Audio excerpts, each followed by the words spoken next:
Woods. Brett, to your left. What's up, Mike? Hey, Mike Sealski from the Philadelphia Inquirer. Why did you insert TJ into the starting lineup? What did you hope to accomplish? And it looked like whatever you wanted to accomplish, he did that. Yeah, I mean, the obvious is the obvious. Like, yeah, that's how he plays. Like, there's an injection of energy that you immediately know you're going to get with him. And, you know, you heard me talk for the previous 48 hours of making sure that our spirit didn't take a hit. And I really felt, when I personally zoomed in, what can I do to help the team the most, was to remind them of how good a season they have had, to retain, maintain, increase their spirit, and try to focus on that as much as anything. And there's no better player to help catapult the start of the game with that mindset than TJ. And the decision was based on a lot of other things, but that is the main thing, just the energy and the spirit. Kai Garland, 1400 WOND. Brett, what is it about TJ that, like, he just continues to come out and fight and just give a spark to the team? What gives him that spark? I mean, he's got sort of unusual characteristics that you wouldn't think like would be as successful in an NBA playoff game. And all of them, you know, equal sort of a tenacity, a heart, a commitment, a competitiveness. For sure, there's stuff off live balls and his breakaway type of speed. There's a tenacity with his defense. You know, I put him on Rozier. We ended up having to put him on Tatum. You know, then there's that team thing. And so, you know, he's like a throwback type of player that he just is a tremendous teammate, an incredible competitor, and you know, the human side of all of us, when you see somebody like that do well, I think sure comes out in each of us. Coach, center back row, center left back row, Michael Luongo, radio, Associated Press Radio.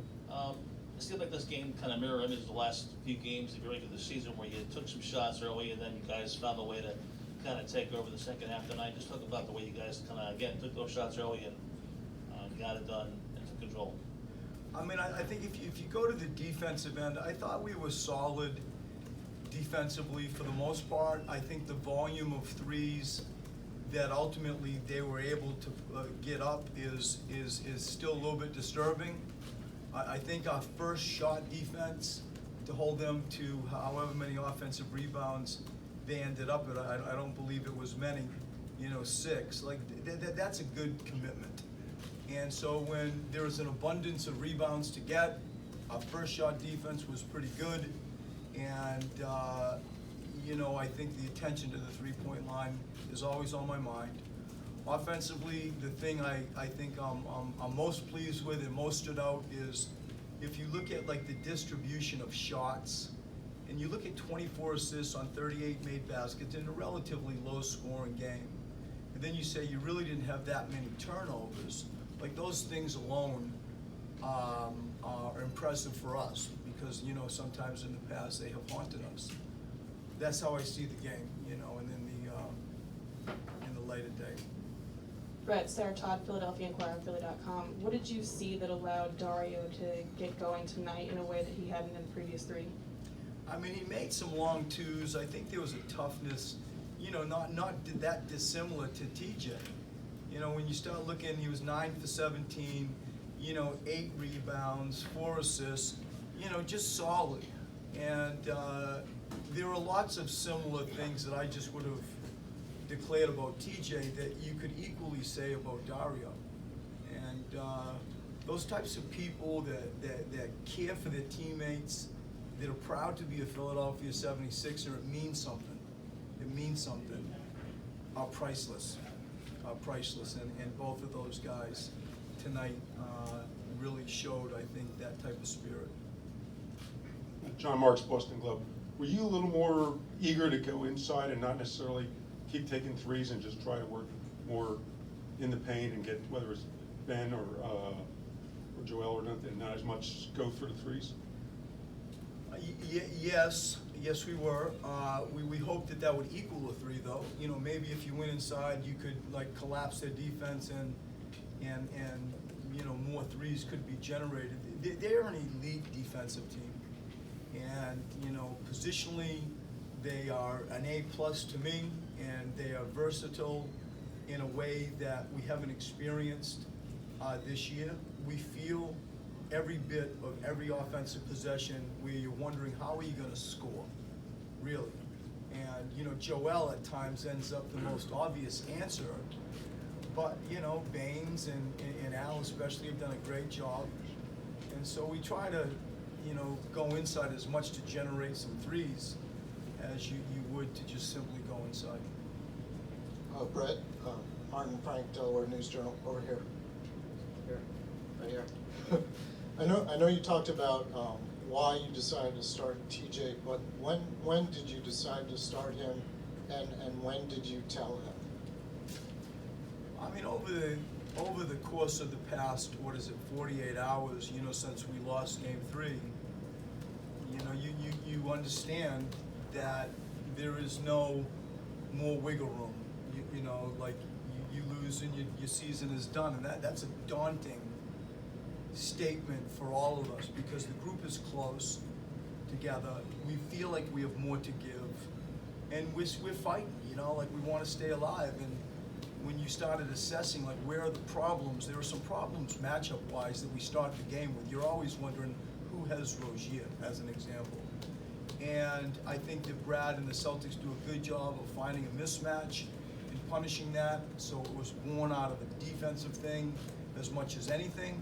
Certainly a spirit thing, as I have said, but the decision would have happened probably 24 hours, I'd say, after we lost game 3. I told him before the game, I told Cub before the game, once we were all sort of secure as a staff of what that means, and off we went. Brett, over here, you're right, Rohan at Carney Sports Illustrated. I think there were something like 95 possessions in this game. Is that a pace you're comfortable with, or would you like to see your guys running more like you were in the first round or end of the regular season? I mean, I still think pace is who we are. You know, toward the end of a game, you know, I'm trying to manage it a little bit when you have that lead. You know, I thought it was actually a good experience for Ben we knew they'd foul, to go to the line and, you know, shoot. He was 7 for 8 from the line. I felt the game was in the balance. You know, I felt like we were going to win the game. I didn't feel like I was hurting the team. And so he was able to get some more, you know, free throws. In that period of time, we did slow it down. But in general, it's not who we are. You know, I hope to play fast. I really hope to play fast. And somewhere in the middle, you know, we got Joel once the playoffs. I hope to walk that line, you know, responsibly. Brett, Marshall Harris here, WIP, front and center, sorry. You made the decision to start TJ. It obviously worked out for this game. Is that something you're going to just completely reassess, or will you just roll with that for the next game? How are you looking at that? I mean, you'd think we'd go with it, wouldn't you? Yeah, I mean, I don't think I'd be shocking Brad with that declaration and like showing my hand, but you'd think so, Marshall. Like, you know, we'll all go back and talk about it. I don't think it's gimmicky.